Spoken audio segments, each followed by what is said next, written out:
and it's like, whoa, and it blows your mind. It's all the shading and stuff. It's really well shaded. Everything looks so rounded. And you're really going to think that it's a game that's a generation ahead of its time. Yeah. It's brilliant. Last second timing stuff in there where you have to jump real quick. I think a lot of people are going to be surprised at the kind of game that Donkey Kong Country is.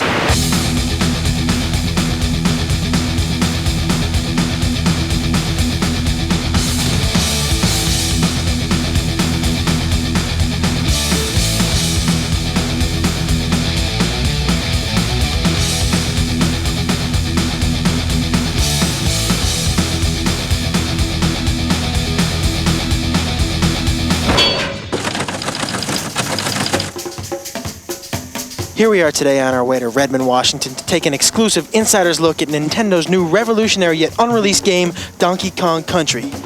Where do they get a load of us? Guys, we finally made it. Nintendo of America, the fortress. Let's find out what Donkey Kong Country is all about. Let's go inside. Let's do it.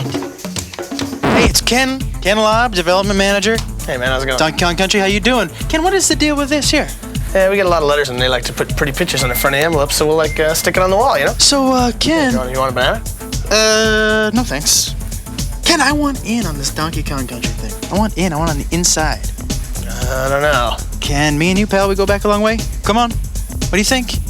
Old time's sake? Okay, I'll take you to the treehouse. The treehouse? God, I hope there's no climbing involved. Here it is. What's the password? Diddy. Password? Diddy? Yeah!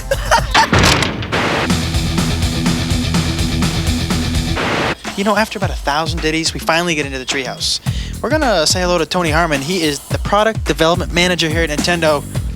Tony, how you doing? Pretty good. Welcome to the treehouse. Thank you very much. And I want to know the story behind the game. You're here to talk about the story. I'm the wrong guy. We need to get Dan here. This is Dan Olson. Oh, Dan! What's up? How are you? Pretty good. Good, Dan. I want to know something about this story. Basically, we had a chance to kind of create a new story for Donkey Kong. We gave him a world to live in, some supporting characters, foremost among those Diddy Kong, the little Kong wannabe monkey guy. Little Kong wannabe? He's a cool little dude who follows Kong around, tries to be just like him. The story actually picks up with Diddy sitting in the jungle guarding the banana horde. No sooner does the storm start, nightfall, Kremlings come, stuff Diddy in a barrel. What are... Kremlings are the tribe of evil reptilian beings who inhabit the island, and they're very envious of Kong's banana stockpile. As we all are. Yes, as anyone would be. Yeah. And they stuff Diddy in the barrel, punt it in the bushes, and grab all the bananas and take off with the loot. Donkey wakes up and... Next day, Kong wakes up, where's my bananas? He goes out to find him. Rescue his little buddy, find out where he is. But Kong's angry, he's got his little buddy back, but he needs his bananas. So we get the Kremlins, we got Diddy, and we get the big fella. Tony, did you have a favorite character? Are there more characters in this? There's a lot of characters. I like the whole Kong family. We got Cranky. Cranky's the star of the original Donkey Kong game. Still alive, is he? Dad or grandfather played that game. Wow. Then we also have Funky Kong. Funky is kind of the California surfing kind of Funky Kong. Yeah, he That's runs nice. Funky Flights, and the Funky Flights allow you to fly around to different parts of the game. We also got Candy Kong. Candy Kong is Donkey Kong's love interest. Okay, good. I was wondering, maybe I could take a look at the game? Yeah, sure. Right over here. These guys are so easy. Yeah. This is Armand, and this is Rich. Hey, how you doing? Oh, hey. These guys test Donkey Kong Country for a living. We have hundreds of areas in Donkey Kong Country, and these guys have to play each area probably 100, 200 times each, weeding out all the bugs. This is a prototype board. There's 8 chips on this, 4 meg each, which makes it a 32 meg game, the biggest game ever. This 32 megs allows us to do a variety of action and a variety of backgrounds. We have snow levels, jungle levels, The pyramid type levels. pyramid levels, The cave scaffolding levels. level. The forest levels. The industrial level. And underground, factories, all kinds of A lot of different bizarre levels places that you wouldn't expect to find on an island. Yeah, it does. We've got a bunch of guys that call it goodies. These guys help you out. We got Ramby, who's a rhinoceros who bashes through some walls, helps you find some hidden areas. We got Winky the frog. He's bad. He can jump on top of like Espresso either. Yeah, we got Espresso. That's an ostrich, a flying ostrich with these little bitty wings and goes flapping along the top of the screen.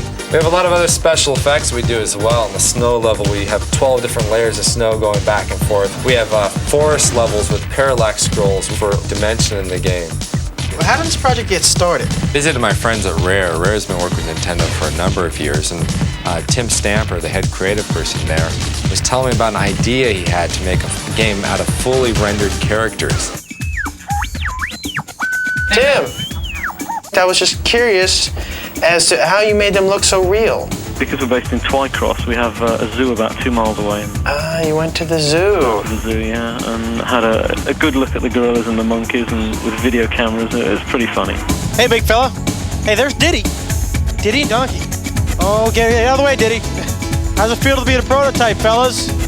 Using advanced computers to produce a three-dimensional model that we can display on a computer screen. So, what do you got to eat here? Well, today we got the cream of banana soup, the banana and peanut butter sandwich. Hey, your name is George. George Zachary from Silicon Graphics. I was wondering if you could help me out a little bit in explaining the game. Sure, it's a really cool game. It was created on this thing called the Challenge, which is this really advanced supercomputer.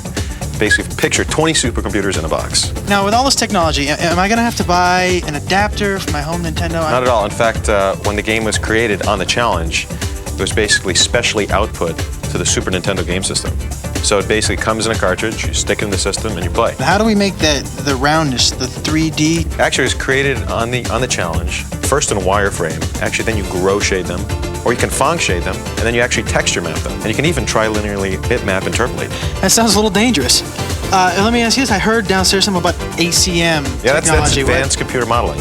Basically, what you can do with it is it lets you create fully realistic, fully rendered 3D graphics, so the person has a sense of really being there. Same computers that were used in Terminator 2, Jurassic Park, new movies like True Lies, Mask. A year and a half later, we're closing on the finish of the game. All right, here we are. We're about to talk to two guys who play this game 24 hours a day, 7 days a week. And guess what, folks? Guess what? They get paid. This is Henry. Henry, say hello. Hey, what's up? Henry, we were wondering if maybe you could show us a couple tips and pointers. Yeah, sure, no problem. Great. Okay, well, this is the first level, and this is Donkey Kong's treehouse, and that's where we got our name from. And there's a banana arrow on top of the trees when you first start. Donkey Kong can drop down there, and he can knock the keg out of the floor, and he can roll it up against the wall, and bounce back and ride it. And Donkey Kong will just cruise straight through the first part of this stage, and it's a good way to get people started off. You can just bowl over some of the tougher enemies that might have gave him a problem. Right. Yeah, hey, you hungry? You want a banana? No. Well, I guess I could show you something else, too. This is a snow level later on in the game. It is snowing. Donkey Kong can now ride thin barrels and shoot out. And this one part here is a series of barrels, and if you can navigate it properly, almost perfect and not miss anything, you can score a bunch of free men at the end of the level. Bunch of free men, not just one. Yeah, a bunch. A blue balloon comes up, and Donkey Kong can grab it. There it is. Is it very hard? It's tough. You got to get it down perfect. And Wow, so you got a bunch of free men. Let's go talk to Isaac. This is Isaac.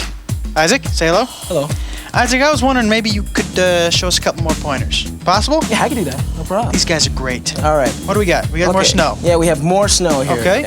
What we're gonna do is we're gonna jump on this igloo and use this really slow vulture. It looks peculiar. Peculiar enough to get us into a bonus level.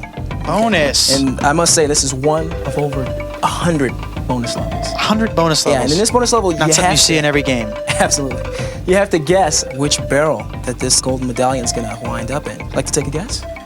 Yeah, the far right. Okay. Oh, you're very good. Very good. Okay, the second tip I'm gonna show you, it involves our little friend Diddy. Diddy. Yeah, Diddy's the cool guy. You walk over to this little thing here, you jump on top of it, you're gonna grab that rope, let the rope take you over, jump right on top of that little stump in the ground, pick up the TNT, walk over to this oil can, blow it up, fall right into another bonus level. Now what you wanna do in this bonus level is jump out of this canister here, out of this little can, and grab the balloon. So we have some pointers now. Good thing you came with us, because you learned some things today that, boy, you're not gonna learn just anywhere else. You thought it was gonna be a waste of your time, didn't you? Fried green bananas, bananas au gratin. Video game music should draw you into the game. In Donkey Kong Country, we had graphics that were way beyond anything else that's ever been done. We were also hoping to get some music better than anything that's ever been done. This music, for example, is very upbeat, fits with the jungle. It's an early level. The level's not very hard. The music is kind of nice. Okay, now here we have the music that goes with the water level.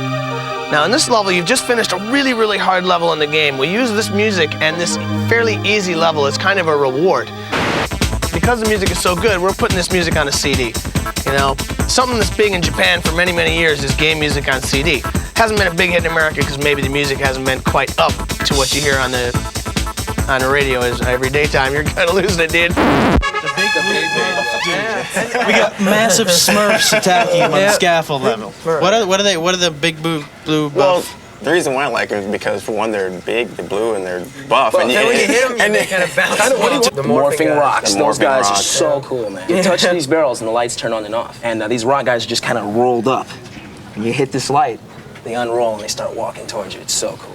And it's really, And you got to switch them on and off. Sounds a little scary. Yeah, On Guard's the fisher rod, and he just kind of pokes you with his swordfish front. And Pokes the bad guys. yeah, Do you guys get to ride? Do we get to ride minecart? actually, Oh, yeah. the minecart was a favorite stage. That's your favorite stage? Yeah, it's a pretty cool stage. You're mining?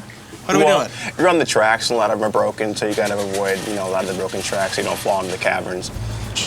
When we put this out, what do you think? What do you think your friends are gonna think about this game? I don't think really you have to tell them all that much. Once they see the pictures, it's Yeah, just gonna be they're like, you have to have it, you know it, get it. It's one of those games you don't get bored with. You know, I've played it probably 100 times, over 100 times now, and I'm still getting better. I'm still getting better in stages. There's certain stages I can improve on and keep getting better. I'll tell you what, you better reserve this game before November 21st, because that's when it comes out in the stores. I already got mine.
Before Nintendo came out with Super Metroid, we wanted to make sure it was the most intense Metroid battle ever. So we thought we'd see how Killer here would fare against it. Ready, boy?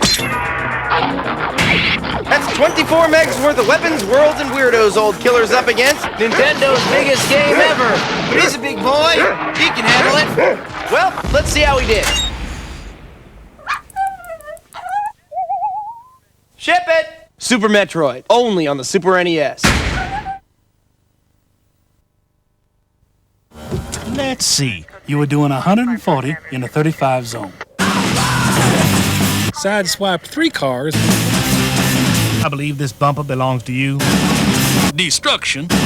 Carnage.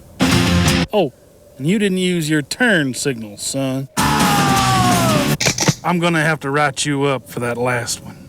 Stunt Race FX with the Super FX chip for multi-dimensional visual weirdnicity, only on the Super NES.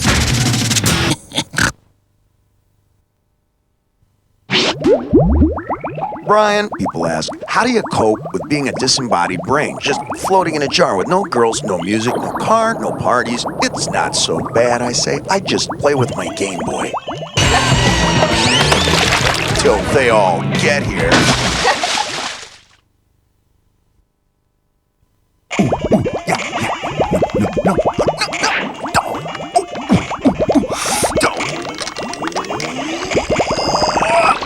Man, this Tetris 2 is giving me a headache. And I don't even have a head. Hey, you want to know what I do when I get bored waiting for my girlfriend to decide what to wear before we go out? Nah, too frumpy. Too tight. Nah, too revealing. I just slip into this little gray plastic number. Oh, how sweet.